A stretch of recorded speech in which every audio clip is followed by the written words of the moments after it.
dalam waktu 5 menit, uang bisa datang ke rekening kita tanpa adanya jaminan. Hanya membutuhkan smartphone saja, bahkan kita tidak perlu ke bank. Lalu pertanyaannya, apakah ini menjadi solusi? Atau hanya jebakan kita membawa praktik ke riba digital? Baik, di video kali ini, saya, Lulu Karma, mahasiswa Universitas Negeri Islam Salatiga, akan membahas mengenai antara kemudahan dan riba digital, rekonstruksi pemikiran Islam kontemporer terhadap vintage konsumtif. Masalah ini bukan hanya persoalan agama saja, tetapi sudah termasuk ranah sosial. Penggunaan vintage di Indonesia terus kian meningkat pesat. Sayangnya, peningkatan tersebut diikuti dengan masalah baru. Banyak peminjam utang yang terjebak dalam utang yang terus bergulir atau sering dikenal dengan rollover debt. Apa itu rollover debt? Rollover debt adalah meminjam uang untuk menutupi utang sebelumnya. Akibatnya, banyak orang yang terjebak dalam utang-utang yang terus bergulir dan tiada habisnya. Artinya, teknologi memang memudahkan akses keuangan.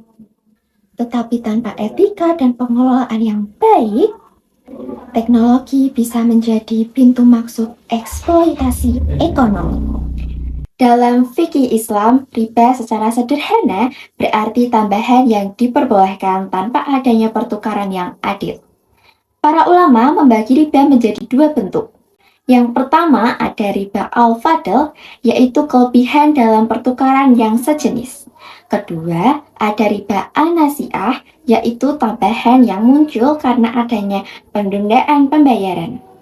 Nah, menurut jurnal, praktik vintage konsumtif lebih banyak berkaitan dengan riba an-nasi'ah, karena hampir semua transaksi dilakukan dengan sistem pembayaran di kemudian hari yang disertai dengan biaya tambahan atau bunga.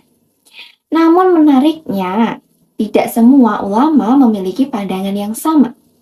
Sebagian ulama memahami seluruh bunga sebagai riba. Sementara bagian lain melihat substansi ini sebagai sebuah transaksi. Jika biaya yang dikenakan benar-benar merupakan biaya jasa yang transparan, proporsional, dan bukan keuntungan dan pinjaman uang, maka masih ada ruang ijtihad untuk penilaiannya. Nah, disinilah muncul perdebatan dalam pemikiran Islam kontemporer. Penelitian ini menemukan adanya 3 kelompok besar pemikiran Islam dalam menyikapi vintage.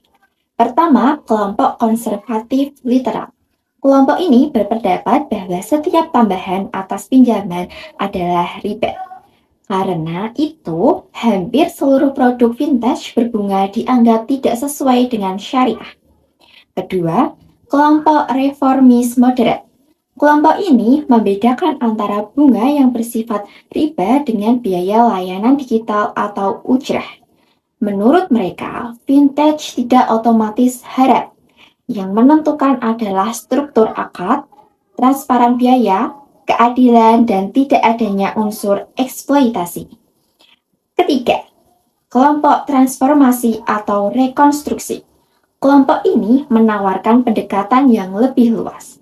Mereka tidak hanya melihat akadnya saja, tetapi melihat dampak sosialnya.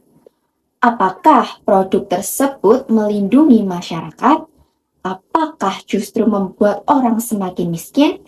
Apakah menciptakan ketergantungan utang? Nah, pendekatan inilah yang disebut menggunakan maqasid syariah, yaitu melihat tujuan utama syariat dalam menjaga agama, jiwa, akal, keturunan, dan harta manusia. Menurut penelitian ini, Islam tidak menolak teknologi.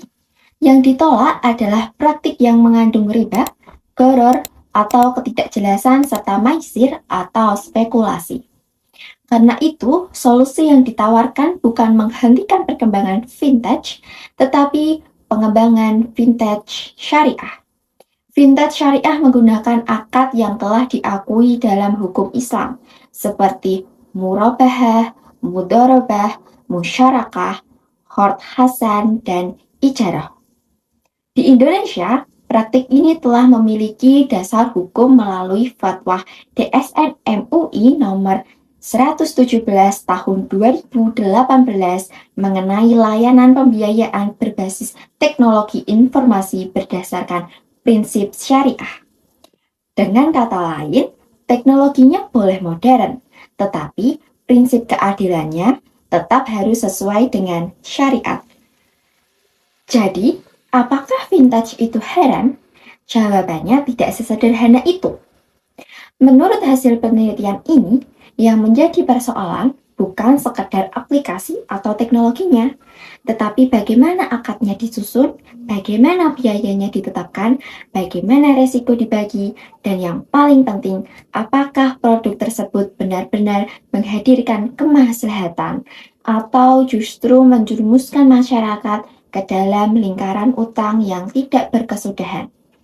Di era digital, tantangan umat Islam bukan lagi sekedar memahami hukum jual beli klasik, tapi juga mampu membaca perubahan zaman dengan tetap berpegang pada nilai-nilai keadilan, transparansi, dan perlindungan terhadap manusia.